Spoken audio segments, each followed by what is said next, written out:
video, we are going to learn how to generate trial balance subledger report. For this, first we have to log into our Fresa software. Here we have to click Accounts module.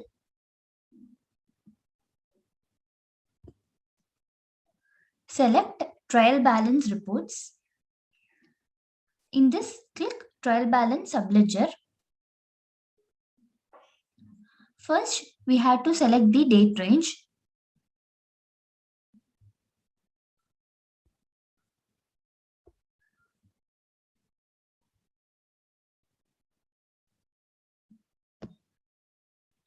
And then select COA.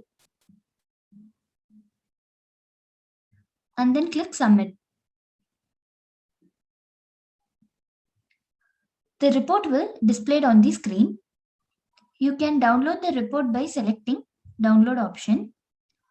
Hope you got an idea about how to generate trial balance subledger reports. Thank you for watching.